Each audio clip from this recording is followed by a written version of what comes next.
Здравствуйте все! Вы на канале Творческий сундучок, с вами Татьяна. Меня попросили переделать старое ватное одеяло. Правда, ватным его можно назвать с большой натяжкой. Здесь тонкий слой утеплителя. Он состоит из 2 слоев ватина, и между слоями что-то синтетическое. Верх болтается свободно, стежка отсутствует, не знаю, как им пользовались. Ткань старенькая, и ее просто оторвать и выбросить. Зато нижняя сторона из атласа на хлопчатобумажной основе очень крепкая, хозяйка хочет ее сохранить. Ткань красного цвета, и для нее это важно. Но, как говорится, хозяин-барин, сохранить так сохранить. И мне вдруг припомнился случай из моего детства. Мне было лет 9, когда я заболела, постельный режим, и мама положила мне под голову подушку в красной наволочке. Видимо, это было необычно, потому что запомнилось. Ни до, ни после выздоровления я эту наволочку не помню. Похоже, красный цвет играет какую-то роль. А вы, мои дорогие зрители, знаете что-то об этом?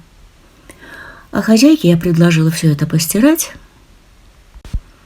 и отгладить. Я решила, что раз нижняя сторона будет красная, то и верхняя деталь тоже будет с преобладанием красного цвета. У себя нашла несколько отрезков красной ткани, правда, немного отличается по оттенку. Пеструю дала мне хозяйка, и к ней я подобрала ткани, подходящие по расцветке. Одеяло нестандартное. Я решила сделать верх из квадратов со сторонами 19 на 19 с учетом припусков на швы. Ткани не очень много, и я решила из обрезков сшить несколько крейзи-блоков. Всего мне надо 88 квадратов. На нарезание квадратов и шитье блоков я потратила 2 неполных вечера. Я решила фиксировать временные затраты, ведь многие считают, что на шитье лоскутного одеяла уходит много времени. Конечно, одеяла бывают разные, но этот вариант очень быстрый. Ну вот, сейчас я эти блоки отпарю и осноровлю. Для создания крейзи-блоков я всегда использую ненужную ткань. Я осноровила крейзи-блоки, и осталось сделать интересную выкладку. Я разложила квадратики, рисунок меня устраивает, и я начинаю сборку, начиная с короткой стороны. По ширине это 8 квадратов. Сейчас я их буду собирать, накладывая друг на друга столбиком. У меня получилось 11 столбиков. Каждый столбик я пронумеровала, и для надежности я еще скрепила клипсами.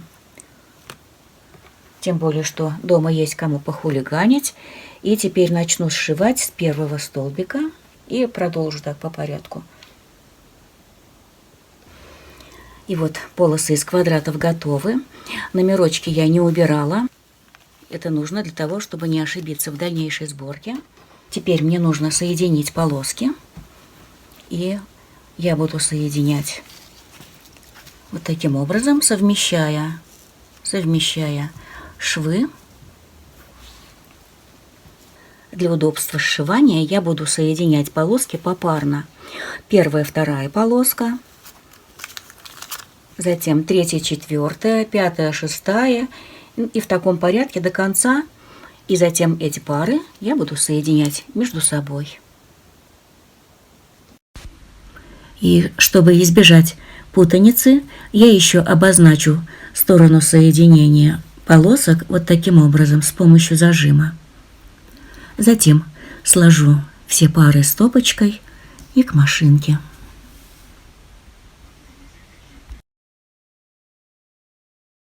Вот выстиранный наполнитель закрепила на полу, придала нужные размеры. Одеяло решено утеплить, и сверху положили слой синтепона. Все слои утеплителя я соединяю с точными стежками свободными, с длинными протяжками, чтобы в дальнейшем не сбивались.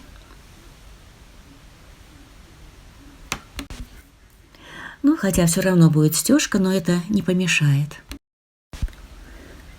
Из лоскутного полотна и атласного низа я сшила большой мешок. Так и вот, топ я расстелила на полу лицевой стороной вниз. И на нем я располагаю утеплитель таким образом, чтобы синтепон приходился на верхнюю часть одеяла. Выравниваю края.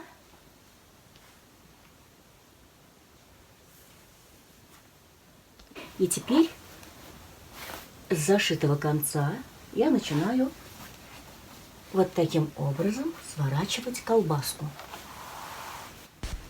И я специально не обрезала незашитый край для свободной манипуляции. Так вот, и дойдя до противоположного края, начинаем вот таким образом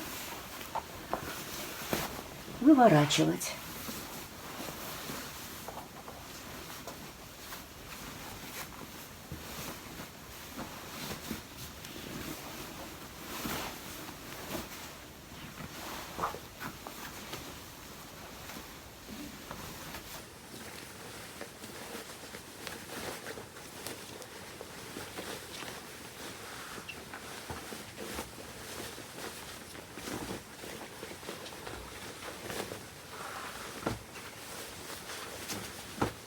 Так, и вот когда мы вывернули, поправляем уголки.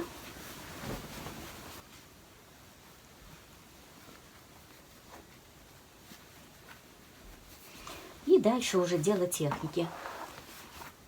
Мы сейчас это все выравниваем.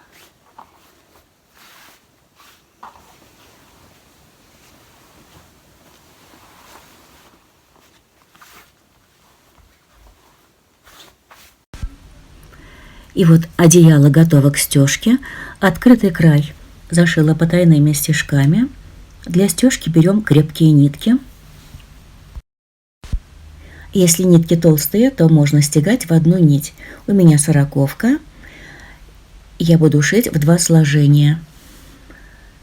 Беру нить подлиннее и сложенную вдвое вдеваю в иголку. При этом на противоположном конце образуется петля, за которую закрепляю нить на ткани в начале шитья. Вытягиваем нить наверх, затем делаем коротенький стежок назад, иголку уводим вниз и над пальцем левой руки, которая внизу, делаем такой щипок на подушечке пальца, при этом прихватываем нижнюю ткань и наискосок внутри наполнителя выводим иглу наверх. Опять делаем шаг назад и выводим иглу вниз на подушечку пальца. И в таком духе продолжаем дальше. На стежку этого одеяла я потратила 2 вечера. Так что ручная стежка – это совсем недолго и неутомительно. Фоном какой-нибудь фильм и не заметите, как все сделали. Шов, который я вам показала, называется бисерный. Он хорош тем, что если нить где-то зацепится, она не будет вытягиваться из ткани. Обратный шаг как бы делает закреп. Одеяло готово. Результат мне нравится. Хотя симметрия не совсем получилась, но это никак не портит вида. Главное, есть четкая середина, и она выделяется, отвлекает от незначительных нестыковок, но и это уж точно лучше, чем было. И я довольна, и уверена, что хозяйка тоже будет довольна. Девочки, не боимся браться за крупные изделия. На это одеяло ушло 5 рабочих вечеров.